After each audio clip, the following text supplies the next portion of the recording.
Escudriñando las Escrituras con Ezequiel Rueda.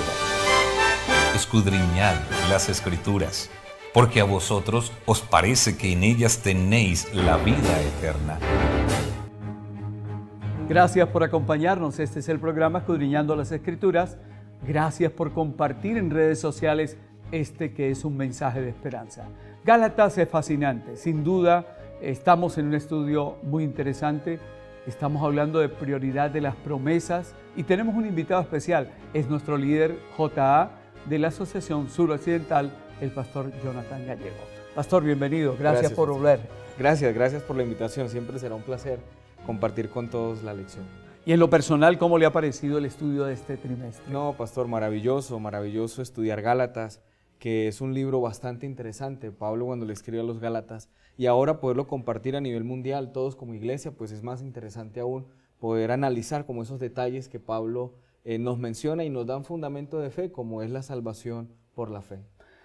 Prioridad de la promesa. En este mundo se hacen muchas promesas y la lección comienza hablando de cierto político, ¿no? Sí, creo que todos hemos visto a los políticos hacer promesas a diestra y siniestra, ¿no? Entonces le preguntan a un político, dice la lección, ¿qué promesas cumpliste de las que hiciste? ¿Cuáles cumpliste? Dice, pues cumplí las que tenía la intención de cumplir. Así que el humano tendrá la intención de cumplir algunas y otras no. No así con Dios, pastor. El Señor cumple sus promesas y no depende de humanos ni de circunstancias propias. Dios las prometió, Dios las hizo, Dios las va a cumplir. Y a propósito, sí, la lección va versando acerca de la promesa de Dios, de la ley, la relación que existe, las implicaciones. Comencemos por hablar de algunos términos que es importante definirlos o tocarlos. La lección hace una aclaración entre la palabra pacto y testamento, lo que a mí me llama bastante la atención. El pacto es un trato, un contrato entre dos personas. Quiere decir que uno pone y el otro también pone. Van en igualdad de condiciones o en desigualdad, pero en fin, es un acuerdo entre dos personas. Un testamento no.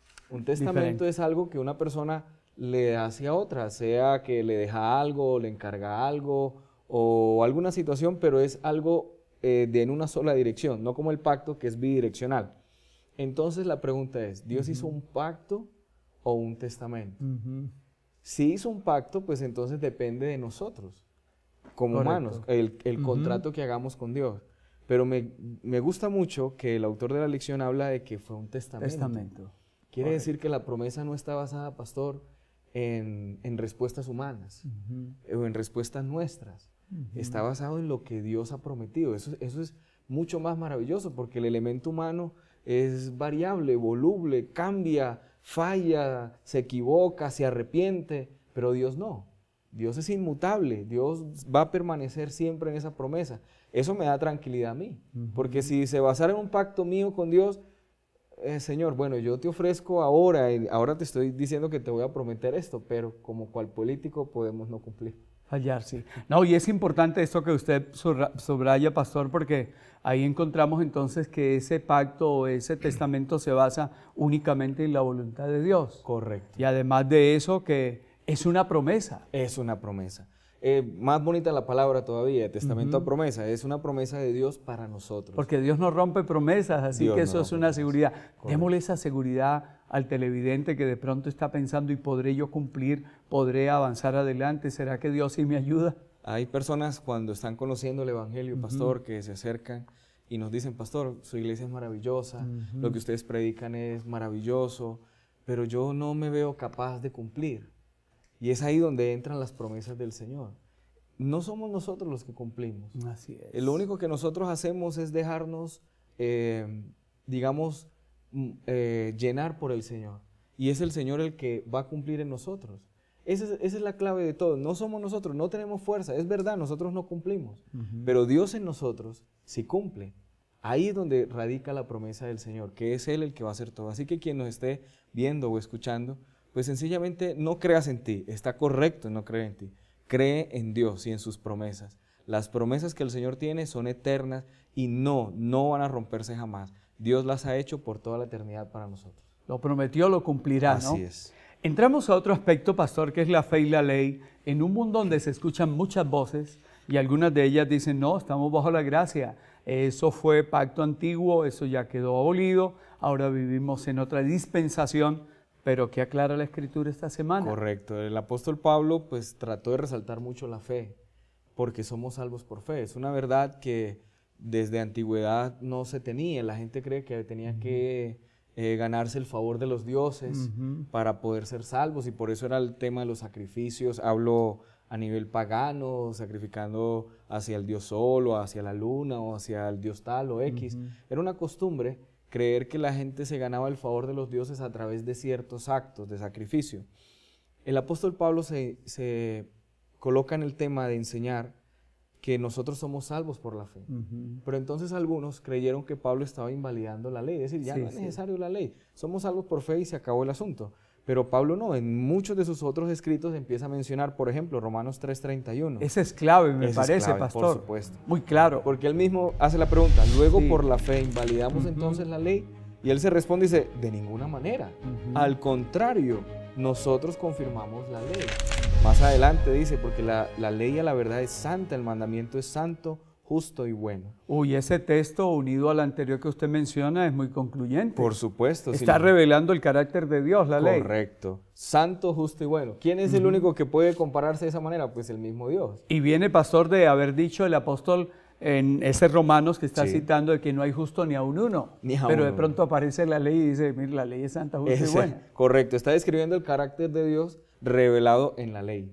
Entonces, pastor, la pregunta que yo me hago es la siguiente.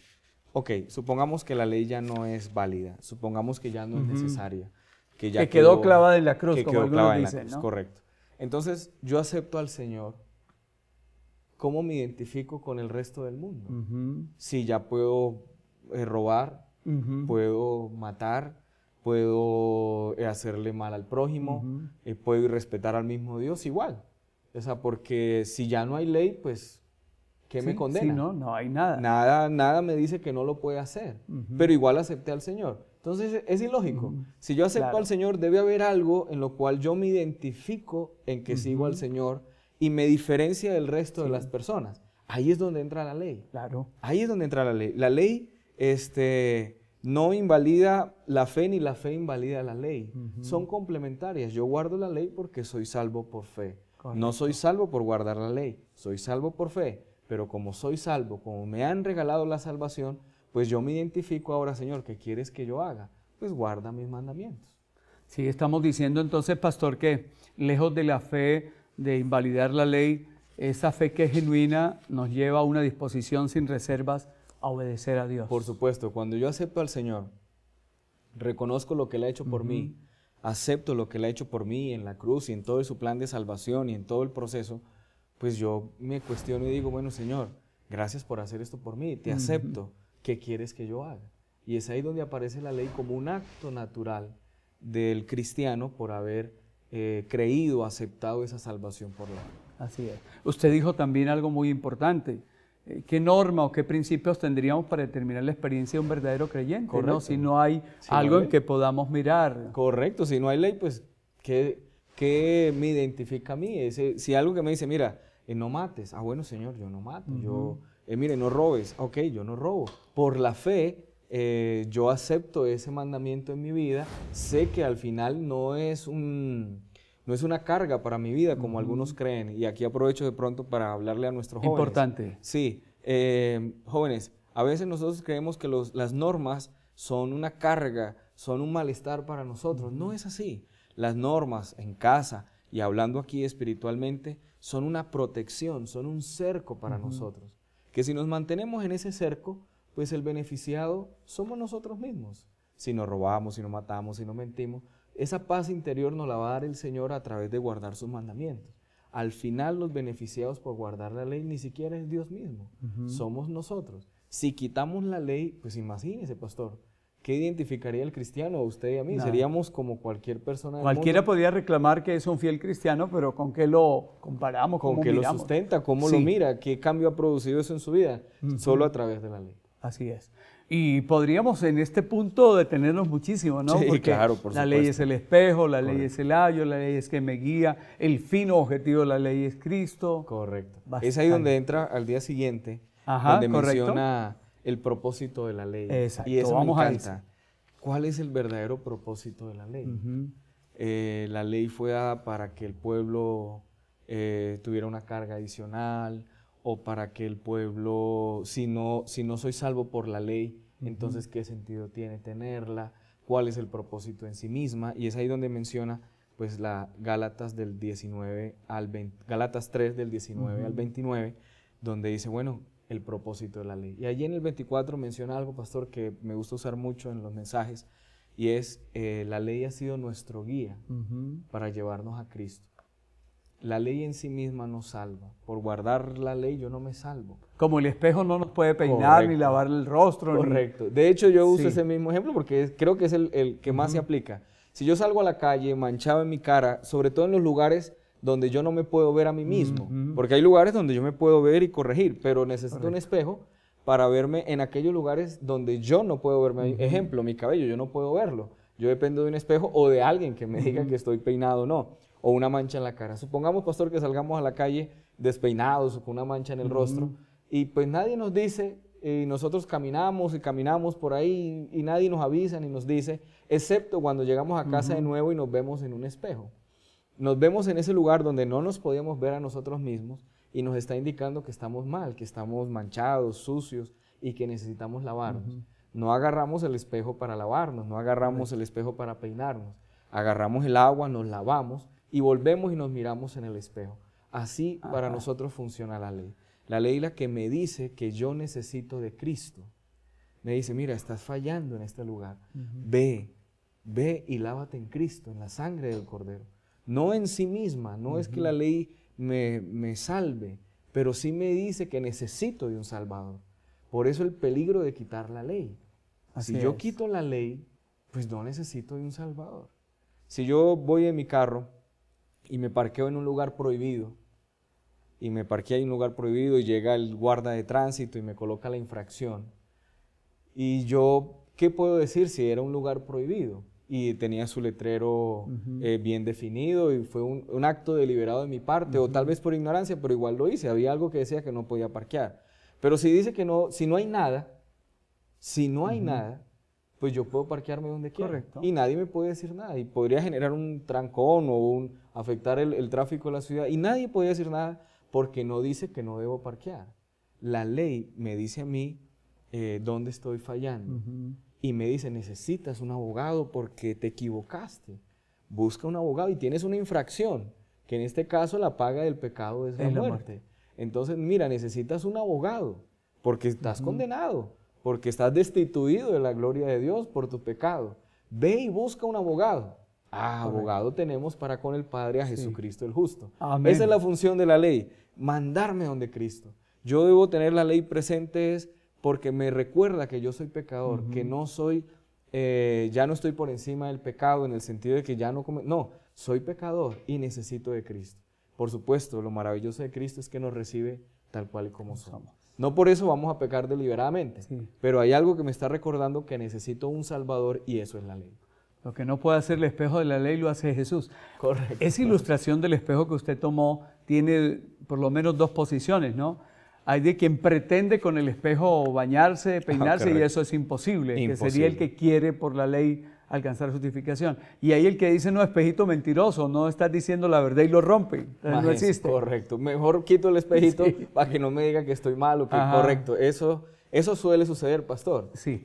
Algunas personas quitan la ley para no sentir la necesidad de buscar al Salvador, sino más bien tenerlo ahí como de amuleto, ¿no? Es decir, yo busco al Señor o de cábala cuando lo necesito, pero no una necesidad constante como nos lo recuerda la ley, que es que buscar a Cristo es una necesidad constante de nosotros los seres humanos, porque dependemos solamente de Cristo y solamente de Él.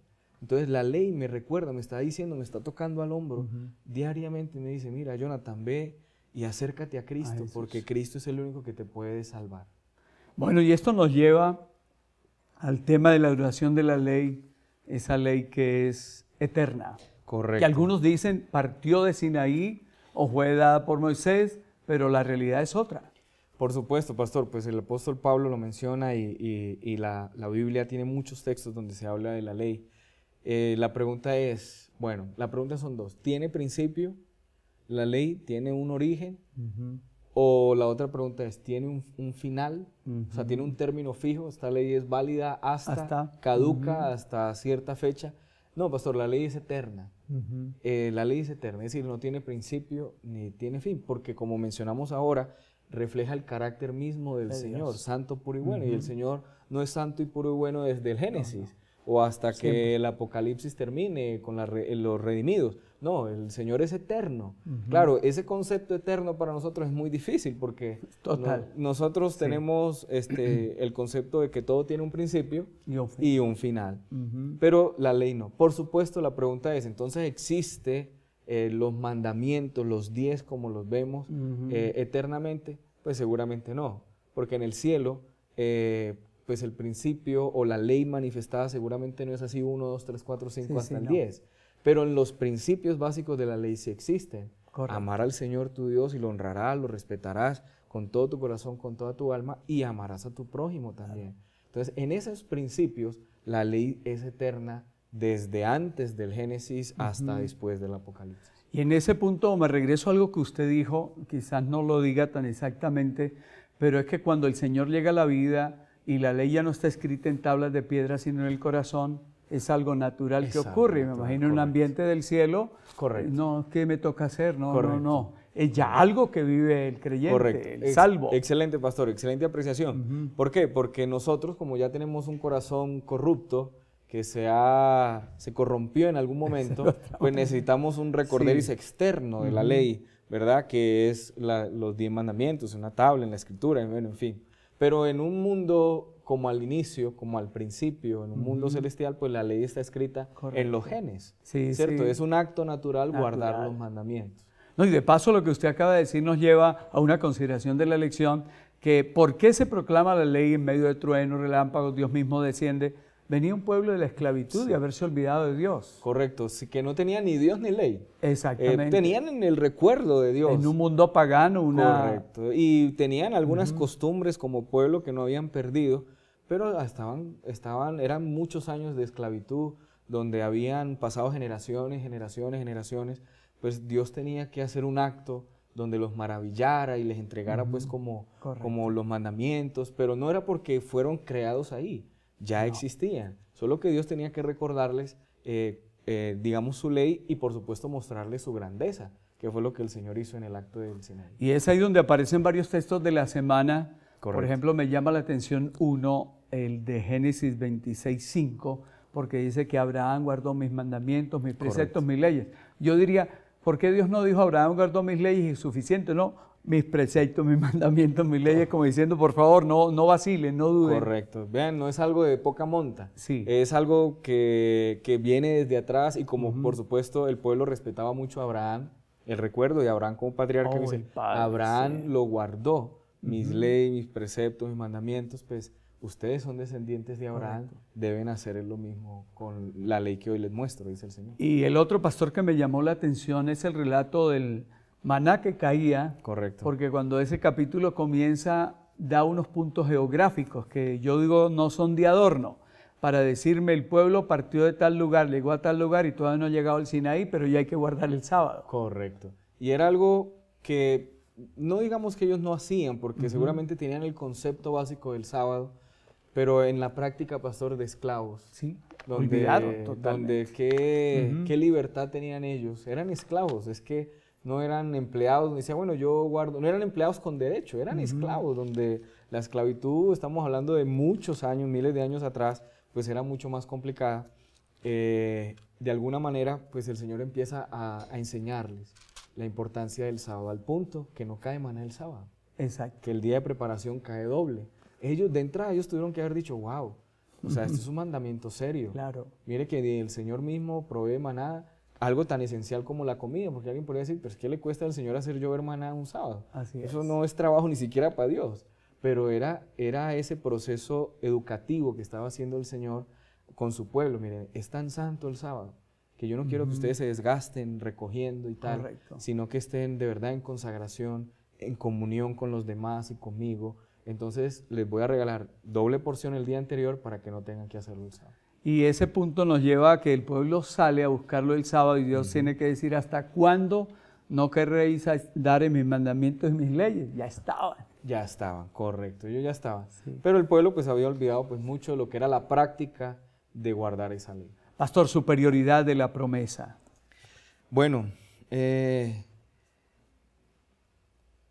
el Edén, pastor, lo voy a ilustrar de pronto de esta manera. En el Edén, antes de la caída, la ley estaba escrita en el corazón. Así es. De Adán y de Eva, antes de la caída. Por supuesto, tenían la libertad de fallar, porque Dios no lo va a hacer a nadie obligado. Y de hecho fallaron, ¿no? De hecho fallaron. A partir de ahí, la ley o el ser humano tuvo su pensamiento continuo al mal, menciona la Escritura. Hoy día vivimos en una sociedad, pastor, donde es mucho más fácil convencer a alguien al mal que al bien. Sí, sí. Que al seguir al Señor es mucho más sencillo. La promesa del Señor para mí está en que no está basada en una acción humana, que sería demasiado dependiente. Correcto. Se corre demasiado riesgo cuando la promesa está basada en algo humano, porque el humano cambia, varía. La Biblia está escrita en muchos ejemplos. La superioridad de la promesa está en que el Señor la hizo por la eternidad. Desde antes, durante y después estará ahí. La promesa no fallará, es infalible, no porque la haya hecho un humano, sino porque la hizo el mismo el Señor. Por supuesto, lo que hace Dios con Moisés es un acto ya de protocolo, digamos, de entrega de la promesa, de nuevo al pueblo después de la esclavitud y todo lo demás, pero es una promesa para nosotros, que también la ley va a estar escrita en nuestro corazón. Amén. Es la promesa, el Señor lo dice en Ezequiel, pondré entre vosotros mi espíritu, y haré que andéis en mis estatutos, que guardéis mandamientos y los pongáis por obra. Es un acto de Dios, todo es un acto de Dios. Ahí la promesa, pastor, pues es maravillosa. Él es fiel a cumplir eso. Correcto. Y cerrando todo, pastor, pues en este mundo hay promesas incumplidas. Oh, sí. Y yo quisiera que habláramos de cómo podemos confiar realmente en las promesas de Dios, que Dios no falla como no falla la gente. Sí, todos hemos sido víctimas de promesas no cumplidas, pero... o hemos hecho promesas, pastor, y no hemos cumplido, ni siquiera a veces porque no queramos, la circunstancia no se nos dio, en fin, y rompemos esas promesas. Pero Dios es tan maravilloso, tan eterno, que Él nos ha dado una promesa que es por toda la eternidad. Su gracia se extiende para que podamos cumplir lo que el hombre por sí mismo no puede cumplir, Correcto. ¿no? Es lo maravilloso del Señor. Él produce tanto el querer como el hacer por su buena voluntad. No depende de nosotros, solo lo único que tenemos que hacer es dejar que Él esté dentro de nosotros y Él va a hacer esa promesa una realidad en nuestra vida. Apreciados, gracias por estar con nosotros, porque hemos podido, por la gracia de Dios, con la ayuda del pastor Jonathan Gallego, comprender que la ley es puesta para que podamos comprender nuestra pecaminosidad, pero que Dios extiende su promesa, Él es fiel, nunca la va a dejar de cumplir, así que podemos ir hacia adelante de la mano del Señor. Pastor, gracias. Gracias, pastor. Un placer como siempre.